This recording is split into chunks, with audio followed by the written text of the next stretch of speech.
morning, everyone. How are you? I know that everyone's connecting, their cameras and their microphones are connecting, so we just want to welcome you to our second coffee talk with the staff at St. Marianne Cope Parish. As you guys come online, thank you for joining us. As we go forward, as we kind of continue, I like your background, Linda. That's good. I don't even know how I got that. You didn't tell us you were taking a trip, Linda. Well, we welcome you guys to joining us for our second coffee talk with the staff at St. Marianne Cope. As everyone is joining the meeting, I'm going to be kind of moderating and hosting this for everyone. So I will probably be doing some muting and unmuting of microphones. Feel free to leave your video up so we can see you, but I will probably be muting and unmuting microphones as we go, just to make sure that there's clarity with communication. Hi, Maggie. I need to do this right now, sweetheart. Thank you.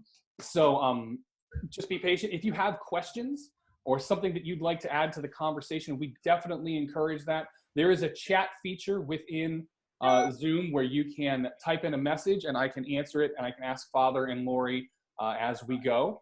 So please feel free to do that. So just for right now, I'm going to go ahead and hit mute all. And I'm going to go ahead and unmute Father Clemente and Lori for right now. So Father, really quick, why don't you say hi to everybody? Tell everyone what's going on really quick. Hello, everyone. Hello. It's nice to be here with you this morning. And can we start with a prayer, Adam? Absolutely. Okay, from Psalm number 72. O God, with your judgment endow the king, and with your justice the king's son. He shall govern your people with justice, and your afflicted ones with judgment. The mountains shall yield peace for the people, and the hills justice. He shall defend the afflicted among the people, save the children of the poor, and crush the oppressor. Blessed be the Lord, the God of Israel, who alone does wondrous deeds, and blessed forever be his glorious name. May the whole earth be filled with his glory. Amen. Amen. Amen. Amen. Hey, it's good to, again, be with you and to have this time together. I'm glad to see so many of you are on, and hope that by the end of this, many of you will turn your cameras on if you have cameras so that I can see you all. That's what I miss the most. I miss seeing you. And so I just wanted to say that, you know, I come into the empty office every day. I'm pretty much the only one who comes into the office building, and it's pretty lonely. And I check the mailbox every day because I'm checking for the offerings that people are mailing in and physically coming up to the mailbox and putting in that locked box on the near the front door of the office building on Stanton Avenue. And so I've been doing that and several other things, keeping up with the information that we're getting from the diocese regarding where we should be going and how we should be conducting business, because the parish has not stopped its operation at all. We're still trying to minister to people in a different way, but we're still trying to minister to everyone. So that's kind of what I'm doing, trying to be attentive to some folks who are needy, and mostly by phone, keeping, you know, safe distances, yet trying to stay in touch. That's the important thing, to stay in touch. Adam? Yeah, thanks, Father. So thank you so much for sharing that and giving us an update. Ed, hey, good to see you. You were here a minute ago, and then we finally got to see your face. So good. Thanks for joining us, Ed. There's Weber, Ed. the chair of our pastoral council. So I wanted to kind of do a quick around the horn with everyone. And really, I'm going to start with Betty. Betty, we appreciate, I think everybody appreciated Mass this last weekend. You were able to play the organ for us, along with David singing. So Betty, why don't you just give us a quick update? I know we're going to be trying to do music a little bit more often with Mass, and you're going to be helping us out with that, right? Yes, and it's wonderful to hear the organ and to be in church. And I just pray every day that somehow we can all get together again quickly and have Mass. I'm just quite frustrated that we are told we can't be in church. And I don't want to say any more because it's aggravating, but it was wonderful to be there. We will be back again tomorrow. That's great. Awesome. So really quick, I'm going to jump over. I'm going to put him on the spot because we didn't get to see him last week. You know, our staff was me and Father and Lori and Betty last week, but Jim Rollins, who works on our facilities management team, who does basically everything to keep everything going. Jim, if you're okay, I wanted to give you just a quick second to say hi to everyone, and hopefully you can kind of just share like how everything's going. Are we, you know, I know that you and Jim are still working behind the scenes to keep everything going. So hi, Jim, tell us what's going on with you. Good morning, everyone. Not much with me. Puttering around the house and then showing up over at church once a week to do a quick walkthrough, wipe down the handrails, the doorknobs. And like Father said, stuff still goes on behind the scenes. Right after the office shut down, the boiler inspector came in. We've had to change out all the batteries on the emergency lights, repaired the keypad locks over at Our Lady of Peace. Jim and Tom both have switched from snow removal to their lawn care. Both tractors have been out a couple times already, mowing the lawns. So, and then whatever Father needs to be done, we'll take care of as it comes up. Thank you. We appreciate the update. So now I'm going to kind of, so thanks for that, Jim. And so you guys know, we're continuing to take care of our buildings in anticipation of the time when we do get to come back together. So we thank you guys for being the glue behind the scenes. And speaking of the glue that keeps everything together, I wanted to give Lori a chance, obviously, to check in with everyone. So Lori, can you just kind of fill us in on, you run all of our operations day to day behind the scenes. Can you just give us that overview of what's been going on in the last week since we saw everyone? Sure, Adam. So basically, as we're all working remotely behind the scenes, I just want everyone to know that even though the office is not open to visitors and staff, we are still there for you 24/7. The parish phone is forwarded to my phone. I am in constant contact with Father, Adam, Betty, Jim. We're here to serve everybody. We're just really trying to stay connected in every way possible that we can, through phone communication, through Father's robocalls, social media, emails. We haven't stopped being there for you. And we just want everyone to know, reach out to us if you have any questions, if you have any concerns. Father, like he said, he's in the office checking the mailbox daily. We thank everybody who has sent in their offerings. We really need to encourage people to continue doing that throughout this time that we are away. It's really important that we have those offerings coming in because we still have bills to pay. We still have to pay Salve Electric, NIMO, a lot of other things that need to be taken care of. As Jim mentioned, now we have upkeep of the outside grounds. So we need to keep our buildings beautiful.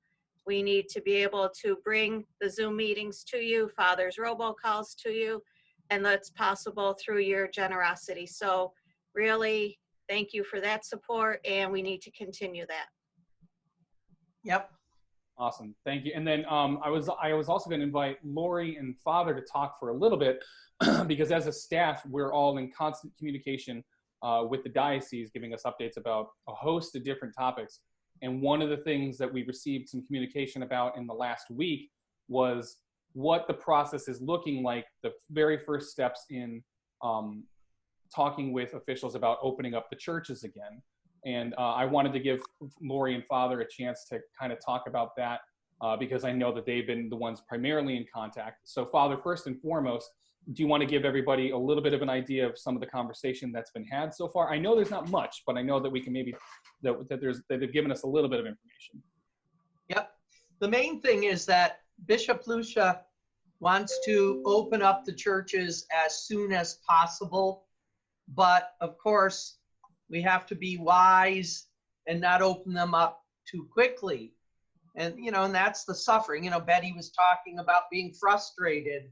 And I think we're all frustrated about that. But we have to realize that we just have to go with the science and the scientists. What are the scientists telling us to do to keep the greatest number of people safe? So the bishop is in contact with the county and state people, and as soon as he can, he will give us permission to open up the churches for public worship. And of course, that may be a little different in the beginning. We'll probably have to practice social distancing, and there'll be some ways of keeping things sanitized, and we'll receive directives about that. And of course, we'll do everything we can to comply with those directives. But at this point, we still don't have enough information, and the bishop is still waiting for the scientists and the people from the state and the county to give directives. So that's where we're at. It's there's a lot of unknowns, and that's where we're at, dealing with a lot of unknowns.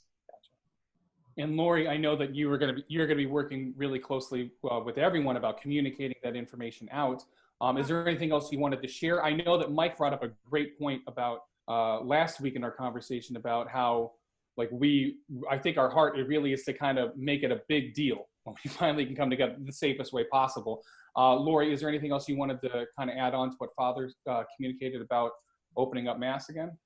No, just to reiterate what Father and Betty said, we all are feeling a void. We're all feeling sadness in our hearts. Our souls are really aching right now. But everything we're doing now to be safe will help us get together again soon. I know it's upsetting to see the church doors locked, to not be able to go in, pray, but it's for everybody's safety. And once, we get that go ahead, like Father said, we'll do everything we can to welcome everybody back to a safe, comfortable environment. And that's what we're looking forward to. Awesome. And then, Adam, I just wanted to say that I had to drive down Genesee Street the other day, and I saw people coming out of some buildings, and one of them being a church, and that somewhat distresses me because I'm just very concerned about public buildings that are opened and not being sanitized, and I think we have to be very careful. And I think people really need to stay out of public buildings as much as possible, and especially the churches. I know people want to go in for private visits, but yet there's no way to really keep them sanitized. And one day I went into our chapel, our daily Mass chapel at Our Lady of Peace building, and I genuflected, and as I genuflected, I touched the chair. And then when I got up, I touched it again. And I thought, we don't even realize how often we touch things. Mm-hmm. And so every time we touch something, we're putting someone else at risk, because then the next person comes in and touches that same pew or chair or whatever. So I think it's really important that people stay home until we can assure their safety. As much as we want to go, we need to really be wise. Right. No, and I agree. I think that I think we absolutely should. I think that it's really important that we're mindful of the fact that sometimes we're not even aware of the ways that we kind of put people in danger, and just being smart about that. Exactly. I wanted to quickly share some stuff about YouTube and Mass and stuff like that. But I know Lori wanted to give an update about food pantry stuff as well. So Lori, let me throw it over to you, and you can talk about food pantries, and then I wanted to start talking a little bit about how we're doing Mass online. Sure. And we can also include Linda and Walt on this. Again, hats off to Linda and Walt. They have really gone above and beyond with servicing the needs of the people in our community during this difficult time. Our needs, our phone calls have greatly increased, people looking for food because of unemployment now, because college kids, households are full of people at this time. The food pantries remain closed to visitors coming in to shop. So how we are handling it is phone calls are coming in. There's notes on the pantry doors. So phone calls come in, I get the information, I relay that to Linda. Then Linda sets up a no contact drop of food right to the client's house. We appreciate everybody who has supported us with donations, both with food items, personal hygiene items, and also monetary donations. But again, great job to Walt and Linda for all they've done for the community, for the church. And there's going to be a great need moving forward. It's not going to end once we're back together again. It's going to take people time to rebuild. So there's still going to be a great need to support the food pantries moving forward. But again, Linda, Walt, thank you for everything, and we appreciate it. So Linda, I wanted to give you a chance, if you wanted to share with us a little. I know Lori kind of covered what's going on, but I mean, what has your experience been so far? How are things working out with this new contactless system that we've developed? It's going good. I don't feel like we're touching a lot of our regular families. I don't know I'm not quite sure why. We are getting some people though that are coming up to the door and seeing the notice now with the phone number and that to call. And I think we're going to put it back out onto our website, that they can do it that way. They can, get their food that way. We're getting many donations locally and, through personal parishioners, business, which is very good. And, I'm hoping at some point in May, to at least open to the window service. And I think once they're able to come to the pantry, even if they can't come in yet, that's going to increase. And we're going to get a lot of newer families at that point, even more so than we have now, because I think that's when we're going to get the influx of new people, when they can physically come down to the pantry instead of calling for a delivery. Mm-hmm. Mm-hmm. And again, it's just a renewed, it's just another way to remember that just continued generosity. And that's not because, no one's trying to make a crazy money grab here, but there's so many things that we're seeing the need that people have for the church. And I think Father and I were talking about this before, is since this has happened, since we've gone into quarantine and all this stuff, we've seen there's actual data showing how much more people are turning to faith-based organizations, not just for physical needs, but also for spiritual needs. And so that continued support and outreach is absolutely critical. I wanted to share with you guys, I shared some statistics with you guys last week, and I was actually wrong. I said that we had about 600 plus hours of content viewed on our YouTube since we started putting content on YouTube, specifically Mass. I was wrong. We're actually at about 965 hours of content streamed through our YouTube channel. So I wanted to share with you. So first and foremost, we made this big push of helping us get to 100 subscribers on YouTube. And you probably wonder why. Normally, when you just have a regular, anybody can have a YouTube channel. If you have a Gmail account, you basically have a YouTube channel. And so we created one in an effort to try and make it the easiest for everybody to be able to stream Mass. In the past, we've done video on Facebook, but it's really difficult for some people who don't have a Facebook account, or maybe they don't have super sophisticated smart devices like smartphone or a tablet, but they may have the ability to watch YouTube on their TV, or maybe they know how to navigate to YouTube on a laptop or their desktop computer. We wanted it to be available on YouTube. Getting to the 100 subscriber mark lets you create what's called a custom address, which means that right now, before that, it was just like youtube.com/ and then like a garble of characters. Now they're at that 100 plus mark, and now it's just youtube.com/St. Marianne Cope Parish. And the reason why that's so important is it helps with sharing on social media. It actually creates clickable links that preview the content, and it helps us more easily share it with people. So if you can't think of how to actually hit the share button and copy the link to somebody, you can just type in that address, youtube.com/St. Marianne Cope Parish, and then anybody can view content as easily as you can. It's been really cool. I've actually been in touch with all 3 of our RCIA candidates because unfortunately we haven't been able to give them their sacraments because of the closure of the churches. But the coolest thing is all 3 of them, I've been talking on the phone and texting, have been in touch with me and saying that they have been watching Mass every week. Sometimes actually Robert, who's one of our candidates, says that he watches on Saturday and on Sunday. So he'll watch the live on Saturday, and then he'll come back and he'll watch again on Sunday. And even one week he said, you know, man, I missed Mass, but I watched it on Monday. And I'm like, dude, that's awesome. That's so cool that we can reach people in that way.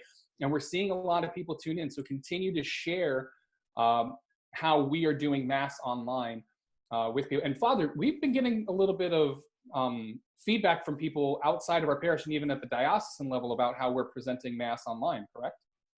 Yeah, a lot of people have been very impressed with our production of Mass. They've commented that our Mass seemed up close and personal in that they could see the priest at the altar, the lector at the lectern, the cantor very up close, and they liked that as opposed to a very distant kind of view of the Mass, and they've liked that. And in fact, I had a professional, a TV professional, comment that ours was very well done, and he was very impressed with it. And then I want to actually, in a second, I'm going to throw things over both to Ed, our pastoral council chair, and to Tom Giannoni, who is one of our trustees. I wanted to give them a second to kind of say hi and check in with them.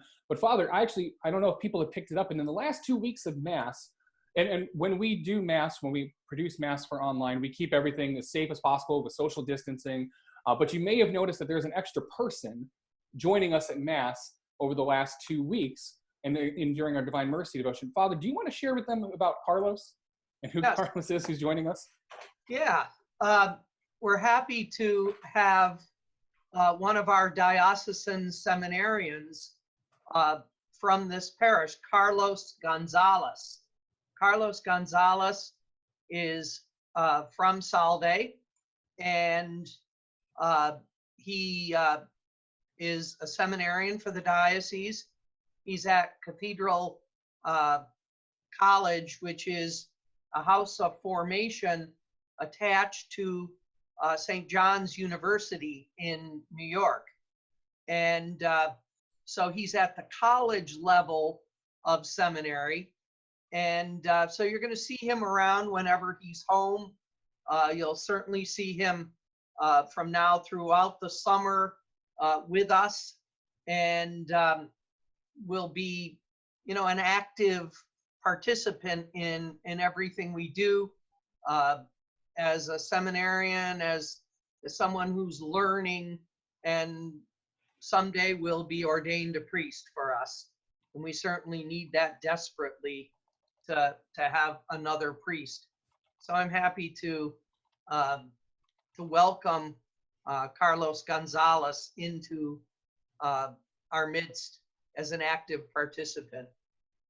And it's just a really great sign of things that are actually happening. Even in all of this craziness, we have a seminarian for our parish. So you'll notice that, like, when you've come into the parishes before, they have that poster with all of their seminarian mugshots on there. Going forward, Carlos's picture is actually going to list St. Marianne Cope Parish, because he's a seminarian from our parish, right, Father? Yes. In fact, really on the website, if you go to the diocesan website, just type in Diocese of Syracuse Seminarians, and you go on the website and you look for Carlos's picture, it says St. Marianne Cope Parish. And that's awesome. Nice. It's really awesome that we have that we have a seminarian serving in our parish, and that we can actually that we can celebrate that. So first, I'm going to go ahead and go to you, Ed. I'm going to throw things over to you. I just wanted to give you a chance to tell everybody hi, what's going on your end of things. Ed, how are you? I'm good. Everything's good. I've been busy with the township, of course, and the county of Onondaga in regards to this crisis.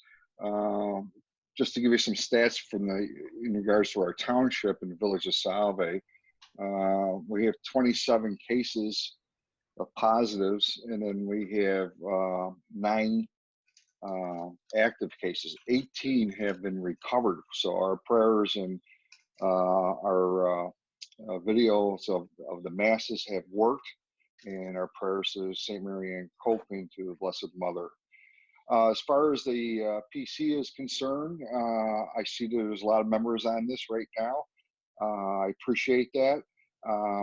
We'll be getting together later on next month, I hope, and discuss it going forward. There has been no complaints in regards to anything that I have received. Okay, everything has been good on my end of it. Awesome. And just as a note about our pastoral council, if you guys can, we continue to pray for everyone during this time, because this is obviously difficult for so many people, but in a very particular way, Brian Goodrich, who's a member of our pastoral council, works at Upstate Hospital, and he's continually serving and treating people during the COVID-19 crisis. So to keep him in your prayers. I've been in touch with him via text. He's been kind of staying away socially. Like, him and I we had hung out a lot before everything, and we haven't really had a chance to see each other since this all started. So pray for him in a special way, because I know that he is exhausted, tired, but he's doing his best to help keep people safe and keep people healthy. Really quick, also our vice chair, our co-chair, Tony Madafri, I wanted to give him a chance to just kind of say hi to everybody, because if Ed's going to say hi, we got to let Tony have a chance. So Tony, how's it going? Thank you. I just wanted to thank everyone for being on here today. Sorry I missed the first one.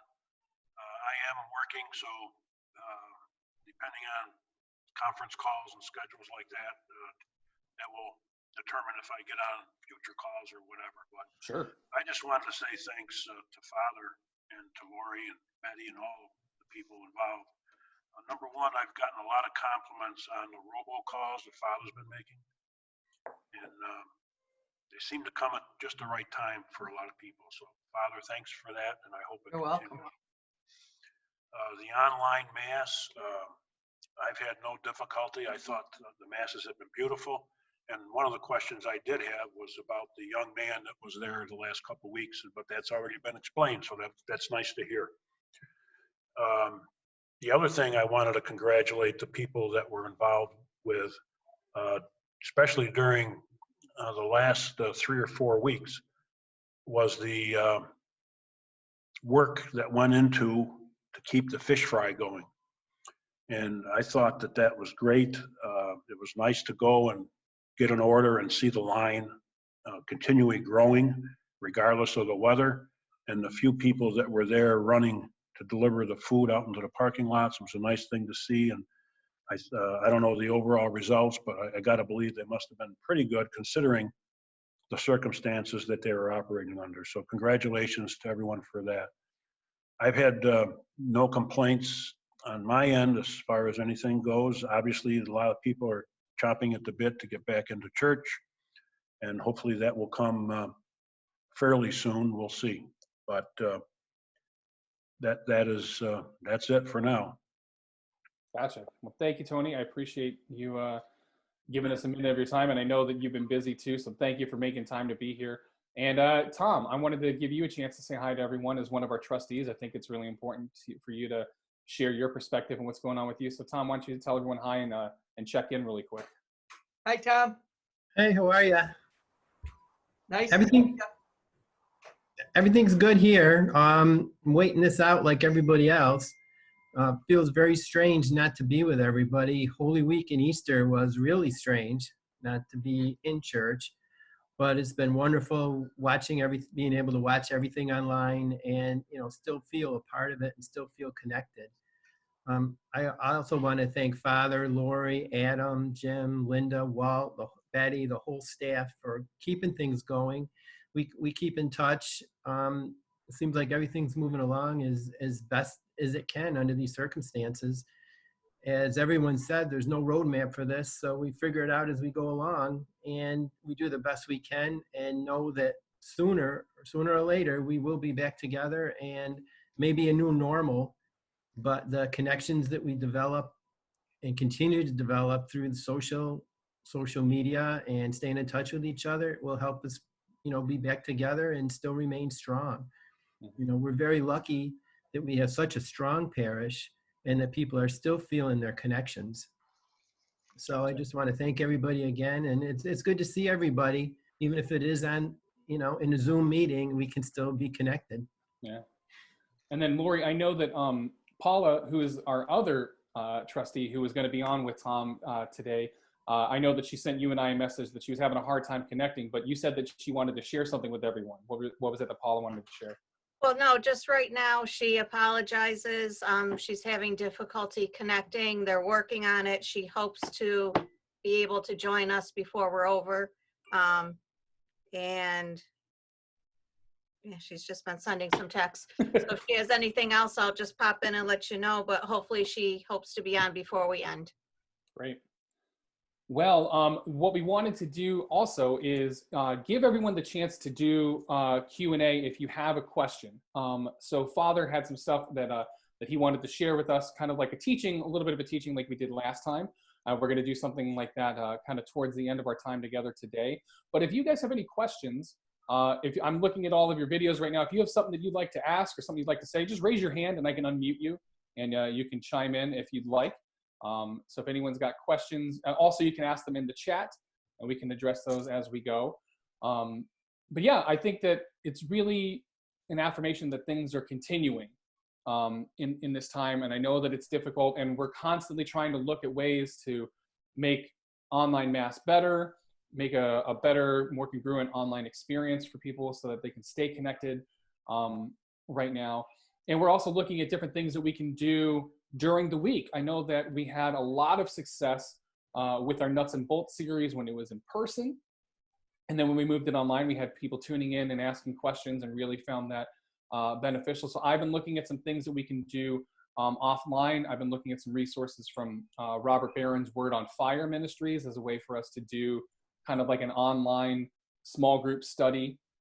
We've used some of his resources before in the past, like the Catholicism series. So we're looking at stuff like that. Also, the people who created Alpha have a really, really great course that we can use for married couples. And it's not marriage counseling or anything like that. And Kate and I were interested in hosting that for everybody. And it's just a great way for married couples to create relationship, especially in right now, be able to stay in touch with other couples, but also a way to connect more deeply with one another. It's a little bit longer format than Alpha, but we're looking at ways to do that online. I know that more Zoom calls is not exactly everything that everyone wants right now because we're doing a ton of Zoom. But at the same time, these have been super helpful for us to stay connected.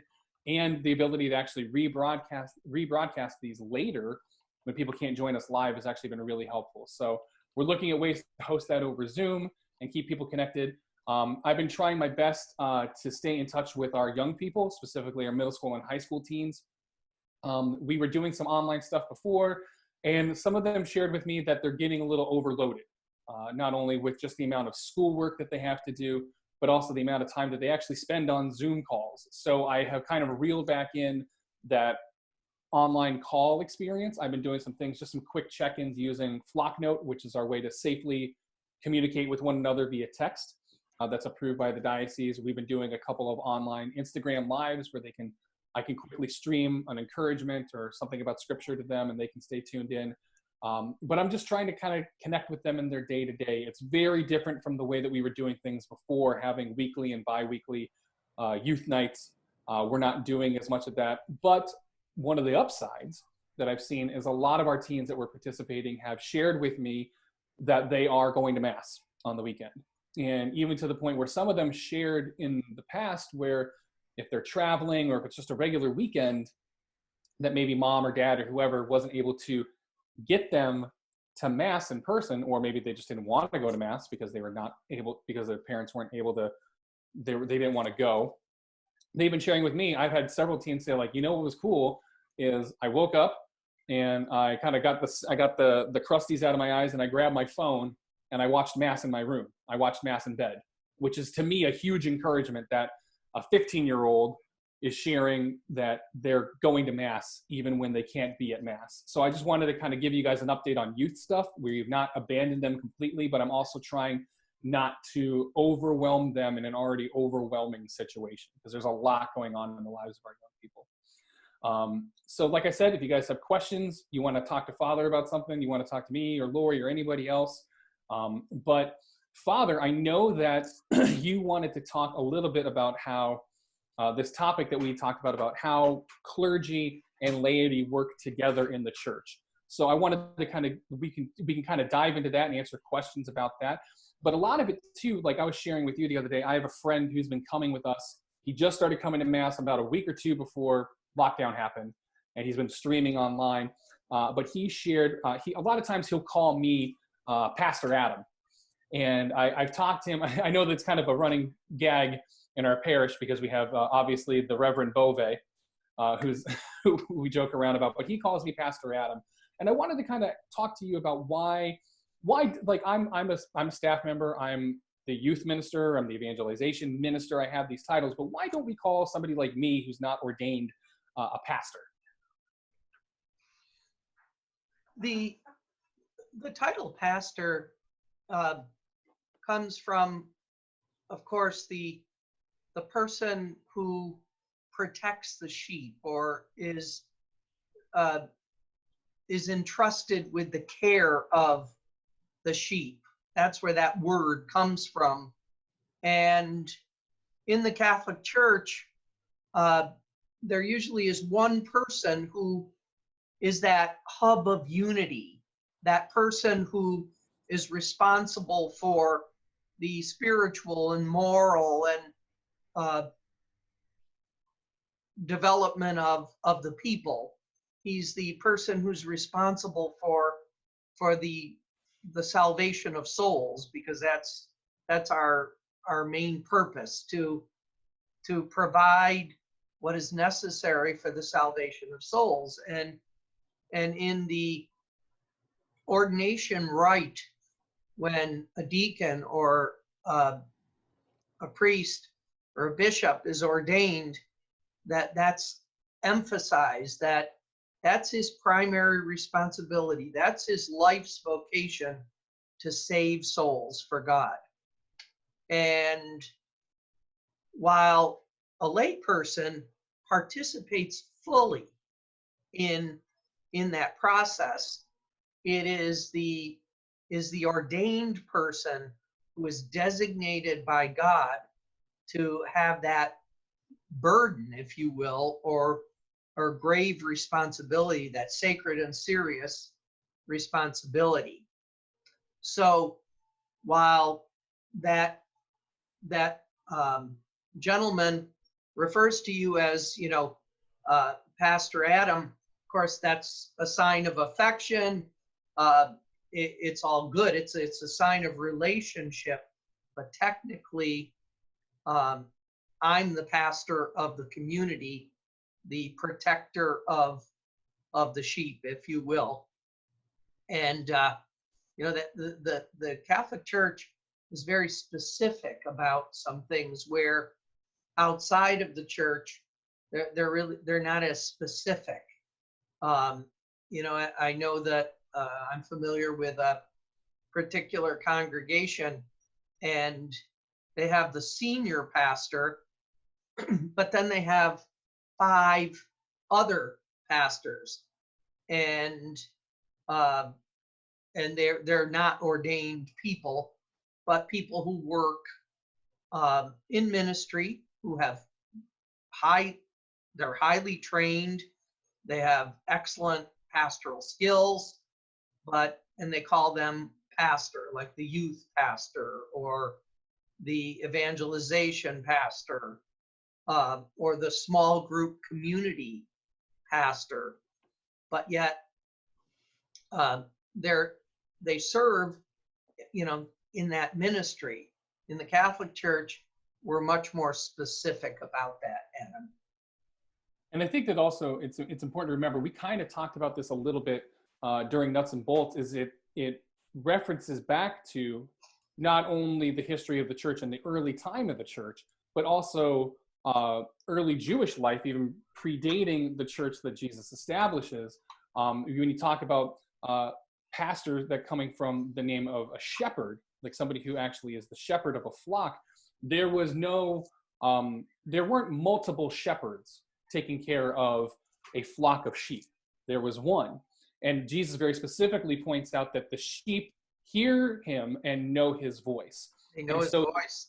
And the church very specifically says that when it comes to the community of believers in the parish or in your church that you belong to, that there should be one voice.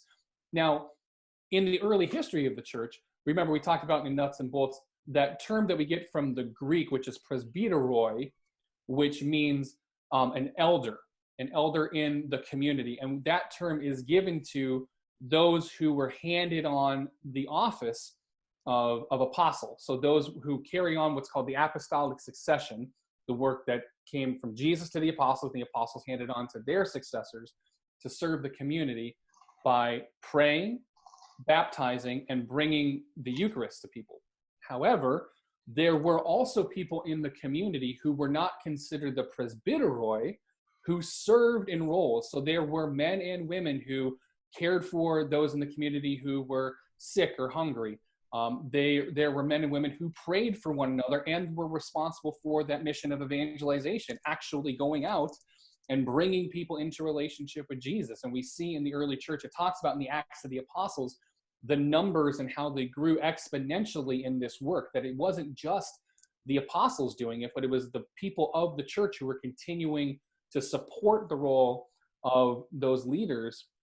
And so that's where that looks like. So there are times, because I was never raised in a church outside of the Catholic Church. I was baptized, and my parents were practicing Catholics. And so I've been Catholic pretty much my whole life.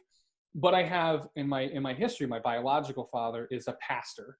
And so he runs a church, and his wife, they call her a pastor. And then my sister is a pastor, and her husband is a pastor. And then my other brother is a pastor.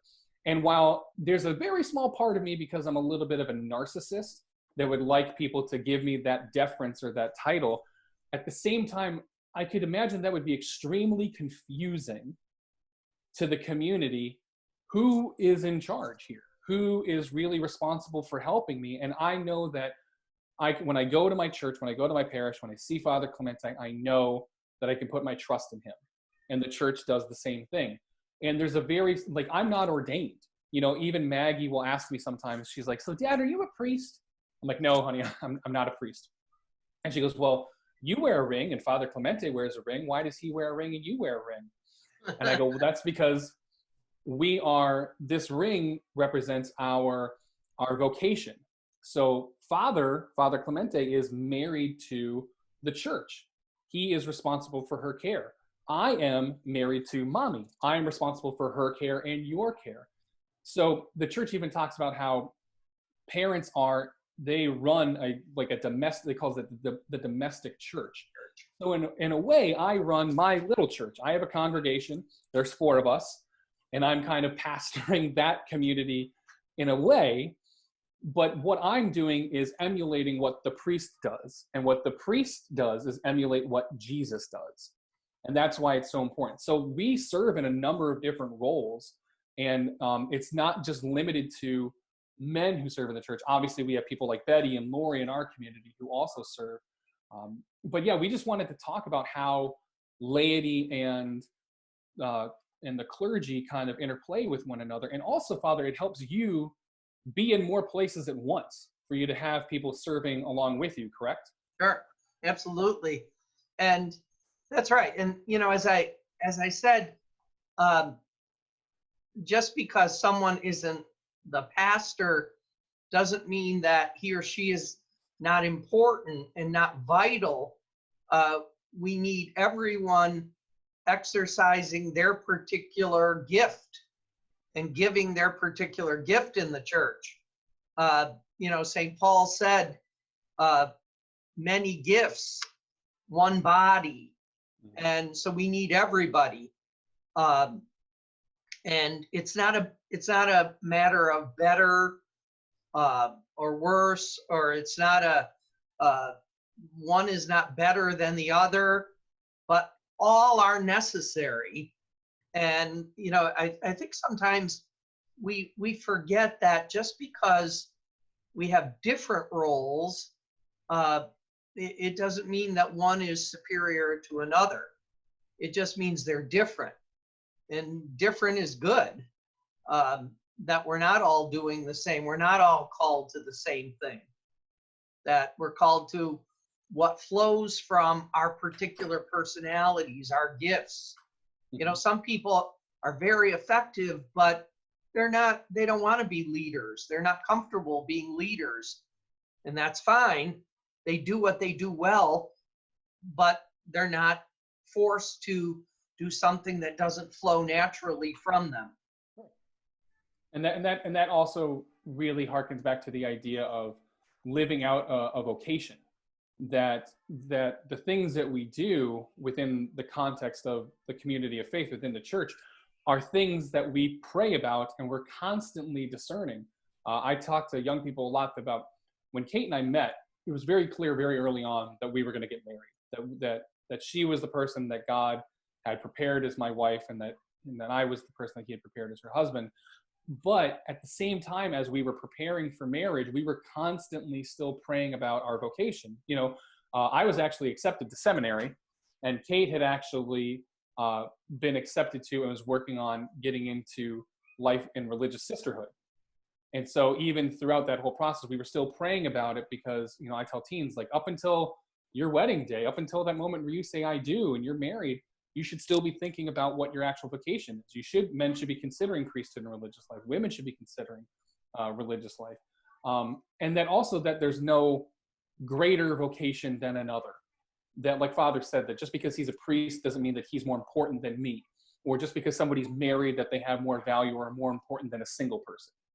That all of those things are calls and vocational living that we participate in.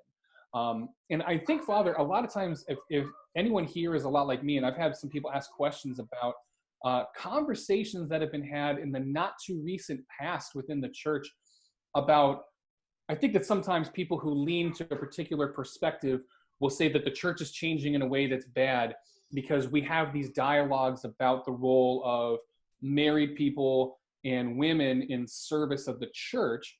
And they jump right to these conclusions where they're saying, well, they're going to make women priests, or they're going to make them deacons, or they're going to make married men priests and stuff like that. First of all, is that something that's changing anytime soon? And second of all, is it okay for us to be having conversations like this as a church? One of the things that Pope Francis has emphasized and has been very refreshing about Pope Francis, his pontificate, his leadership as the Pope, has been that, and it probably comes from the fact that he's a Jesuit, an educator, a teacher, that it's okay to question. It's okay to ask questions, and questions help us to clarify. You know, on a couple of occasions, people were up in arms with something that Pope Francis had said, and they thought, well, he's going to do this or that. And then after the issue was studied, the Pope said, well, I don't see any good reason to change this or that. But it was good to study it, and now we're more sure of our position. It strengthens our position and says that the Holy Spirit really wants this or that in the life of the church. So, you know, it's okay to question. You know, people talk about, well, should priests be married, or could they be married, or you know, different questions that scare some people, and yet at the same time, it's good to discuss them and to understand, because what I find so often is we bring up an issue and there's a lot more ignorance about it than information. So we should understand, you know, what is the history in the life of the church of a particular thing? You know, how much do we know about married priests? Do we realize that in the Eastern Church, priests are married? Bishops are not, but priests are married. And what was interesting to me, I grew up in Endicott, New York, which is in the southern part of the diocese near the Pennsylvania border. And there are a lot more Eastern Christians in Pennsylvania and in the border counties in the southern part of the state. And so, for instance, my social studies teacher in 11th grade in high school was a married priest.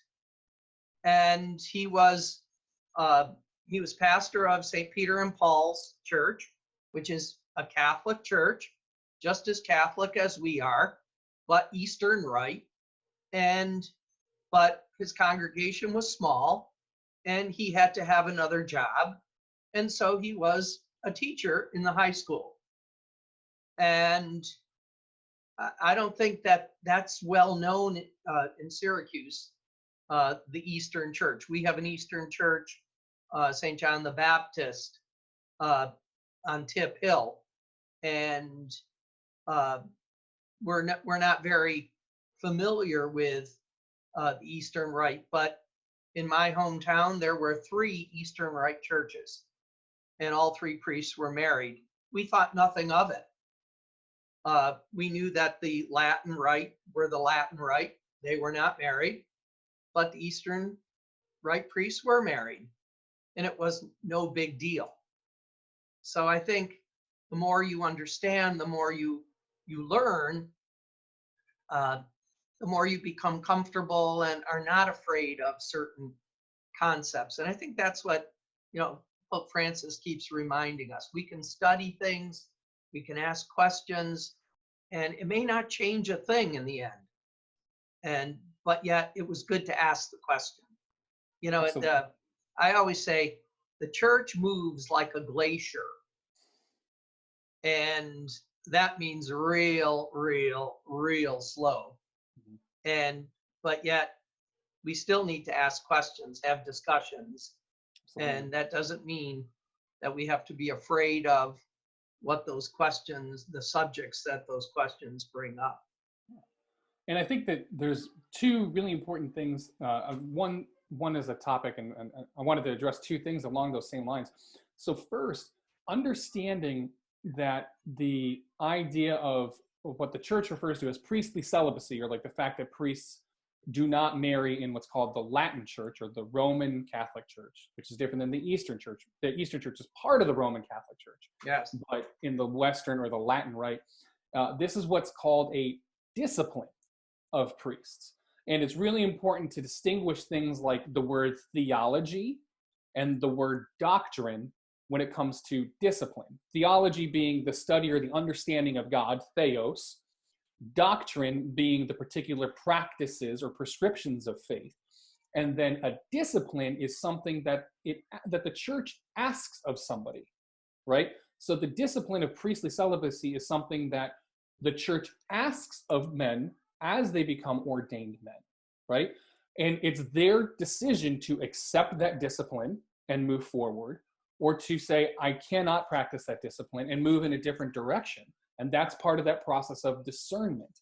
One of the really interesting things about that idea of celibacy within the church, priestly celibacy and ordination, is that it's a lifelong commitment. So like if Kate were to pass away, I would have the ability to think about and maybe become a deacon or a priest. But once I'm ordained, I'm stuck in that lane, so to speak. So like if I become an ordained deacon and Kate passes away, I don't remarry.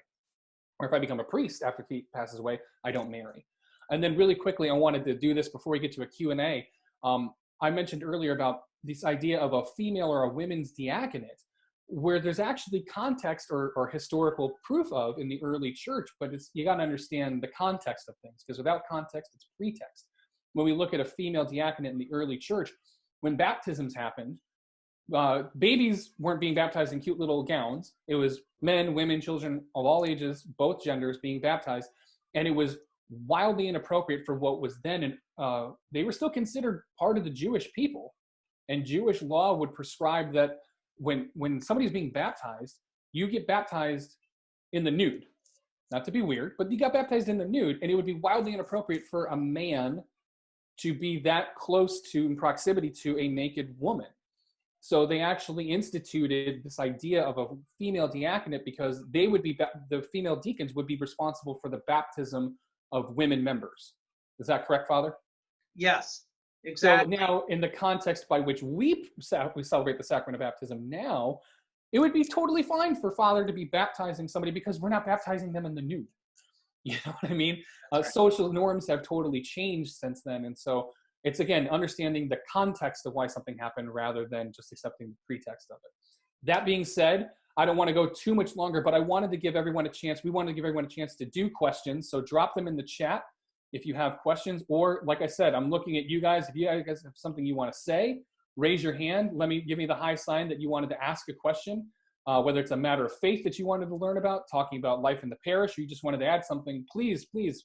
This isn't just us talking at you. We want to have a conversation with you. That's why it's called Coffee Talk. So what do you guys have for us today?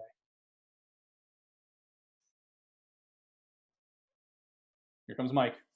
Yeah. Mike. Hi. So just a quick comment. I think the streaming of mass is excellent. I've been stalking other parishes where from nothing being done to where we are, in a lot in between. So I think we do a great job. I thought having it in the church this past week was a nice change, and not that you don't appreciate the intimacy of the chapel, but it was nice to see the church again open, and the mass was very well done. Good to see what's his name? Or Carlos Gonzalez, right? Yeah. So it's nice to see him on board. I'm just going to offer my services to anyone who needs them. Walt, Linda, Jimmy, need anybody to rake leaves or anything, just call me. I'm anxious to get outside and do things. So I can do any heavy lifting. So if anybody needs anything, just feel free to let me know. So, but nice work, everyone, keeping the ship upright here. Well done. Thanks, Mike. I appreciate that. And did you get everything you needed at Lowe's? I did. See, that's what I got to do. I got to do stuff around my yard. I walked in there. It was funny. There was a line outside of Lowe's. I'll tell the story quickly. Big line. You had to wait 15 minutes to get in. Yeah. Once we got in, I said, "Okay, Donna, we're getting everything we need for like the next 3 weeks worth of projects. So I went in probably spending about 50 in my brain. I walked out spending over 300, getting everything we needed. So it was crazy, but got it all. So worked on it. Mike and I had the same idea that all of this side of town had, which was it's sunny and 60 degrees out. We're going to do yard work. And so I built raised beds in my backyard because my wife's been asking for raised beds.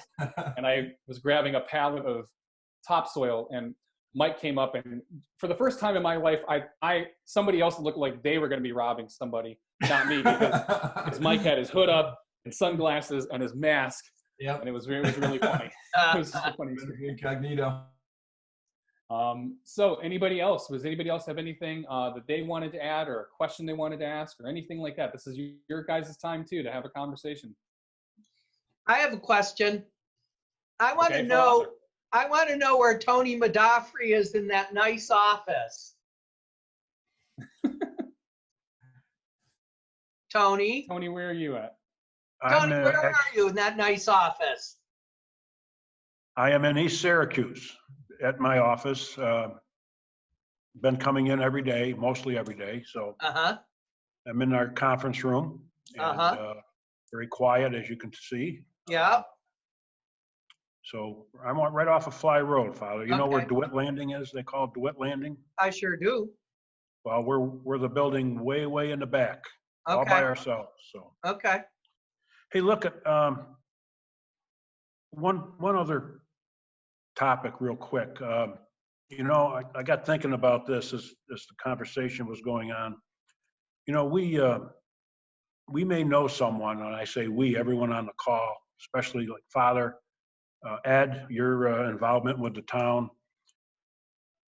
Just so people that you may know that may be struggling financially because of loss of employment, whether it be temporary or whatever's going to happen in the future. The one thing that no one needs to worry about right now is having their utilities shut off. For those that may not know it because they don't like to broadcast this stuff, there's been developments within the state for all municipal electric companies like Salve and all investor-owned utilities like National Grid. They cannot turn off anyone for lack of payment during this pandemic, nor can they charge any late fees for not making payments. Okay. Now, eventually, obviously, you're going to have to pay those bills if it's someone that you know, but a payment plan can be worked out later. So if anyone approaches you, Father or Ed or anyone else that may be concerned, may be hurting, this is something that at least they don't have to worry about right now. So if you could pass that on. Yep. And if anyone has any questions on that, you can have them contact me and I'll further explain it or help them along if needed. Thank That's you. a great point, Tony. Thanks, for sharing Tony. that. Yeah.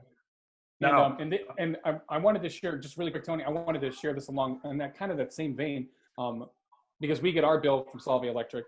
I get an email but we also get a paper bill. And I just wanted to share this because this is not a knock on the village of Salve by any means, but I just want to make sure, like when you talk to people about these things, because these are issues that people deal with, specifically even Linda and Walt, you probably deal with more people in this vein than anybody else.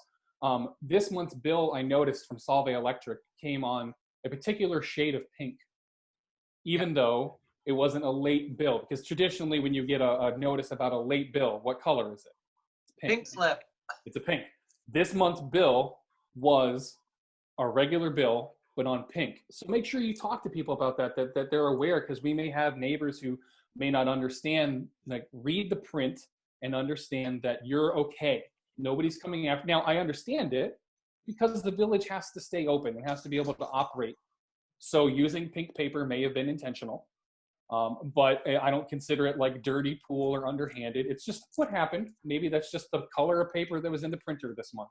But at the same time, I think that's really important, Tony. Thank you for sharing that. And anything else along those lines you think people should be aware of?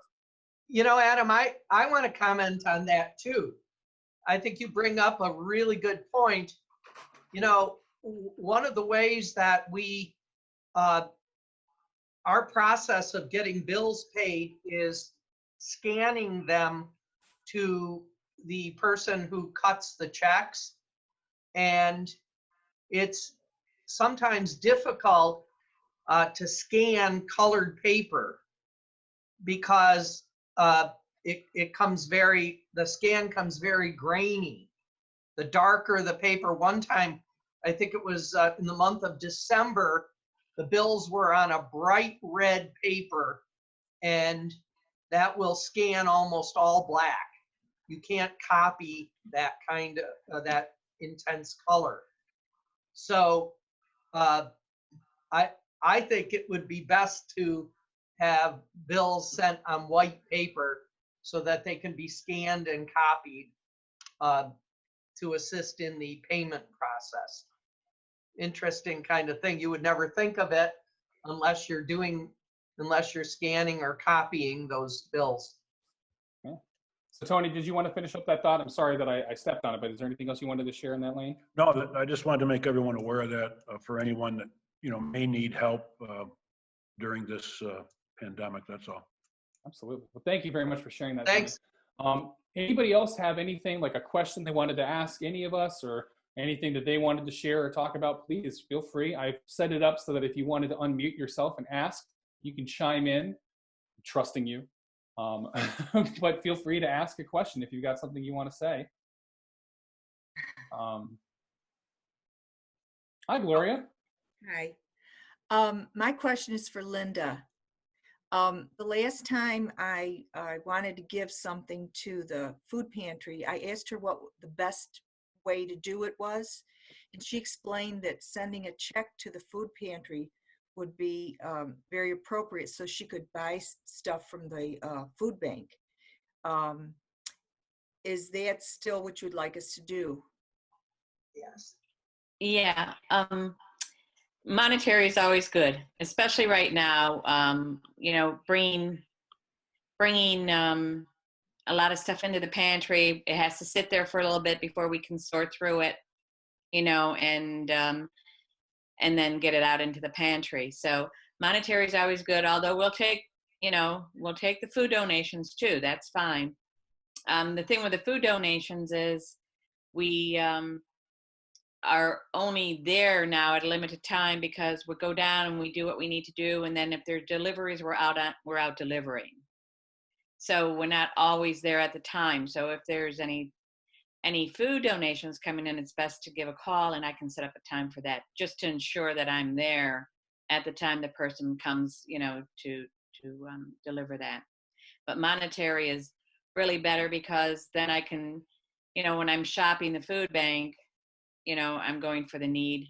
And thank goodness right now I'm able to get some milk and bread this week. We're going to pick up, and we'll have some of that for the pantry. That's great. Which we haven't had. And then kind of in that same vein, now, Lori, I just wanted to give you a chance before we kind of wrap up. I know that because you're handling a lot of the incoming money, people can still give monetarily the same way they would with their weekly giving, right? Like they could make a separate check and make it out and drop it off at the mailbox or mail it in. Is that correct? Oh, hold on. Nope. There we go. Go ahead. There we go, sorry. Actually, to make Father Clemente's days a little easier, we ask that if you're sending in donations for different things, like earmark it for food pantry, or if you're doing a memorial donation, to send those in a separate check from your ordinary offerings. Gotcha. But yes, when on that same note, we are still accepting mass intentions. We're still accepting memorials. None of that has changed. Good. Yeah. So I know that's important, that people are wondering, are these intentions still being said? Absolutely, they are. Yep, Absolutely. Father is still honoring the intentions when he says it's private masses. So definitely. Great. All right, guys. Last chance. Lori, is there anything else that you wanted to add before we jump? We really enjoy doing these Wednesday coffee talks with you. It's great to see everybody's faces. And if you have any ideas for us, if there's something that a topic you'd like us to talk about or something, any suggestions, just get in touch with one of us. We welcome your input. And it's just, again, it's great seeing everybody, get the word out, let other people know. Maybe as the weeks go on, we'll keep adding more and more people, but it's great to see everybody this morning. Absolutely. And that's, on top of us as a staff being able to share with you everything that's going on, we like these to be informational and fun. So like if you want to, whatever it is you want to talk about, whether it's you want to learn a little bit more about faith because you want to continue growing in our faith during this time, or maybe you just have like a fun topic that you want to have a conversation about during Coffee Talks, please let us know that stuff. Like Lori said, email us, call us, text us on our website, because I try to make it a little bit easier for everybody to get in. You can go to that stmariannecope.org/coffee talk, and there's a button to join. I'll actually add a second button on there that says got a topic, and you can actually just hit that. You don't even have to have a name or anything. If you want to leave your name, that's fine, but you can drop your top right in there. Like if you want to ask a question but you want some anonymity because you think, I don't know if anyone's going to look at me weird if I ask this question, I'll put a button on there so you can leave us a question or a topic and we can discuss it in the chat. Do you guys think that would be beneficial? That way you can quickly just drop in a note for us. Awesome. All right, we'll do that too. So that being said, okay, I got the high sign from Mike Alberts. I got a thumbs up, so it's good to go. All right, so That being said, it's been a good conversation with you guys. Father, do you want to give us some closing thoughts and close us with a prayer, please? Sure, absolutely. On the evening of that first day of the week, even though the disciples had locked the doors of the place where they were for fear of the Jews, Jesus came and stood before them. Peace be with you, he said. When he had said this, he showed them his hands and his side. At the sight of the Lord, the disciples rejoiced. Peace be with you, he said again. Well, the fear is still with us, yet we know that Jesus will walk into the room. Jesus will walk into our lives at the appropriate time and free us from this scourge. And we again will be gifted with the grace of the resurrection. And so I leave you with the words, peace be with you. And again, peace be with you. Peace be with you, Peace be with you, Father. I thank you. Thank you guys so much for joining us. Thank you. We'll see you again next week for Coffee Talk at St. Marianne Cope. Have a great week. We'll see you at Mass this weekend. Thank you. Thank you. Thank you. God bless.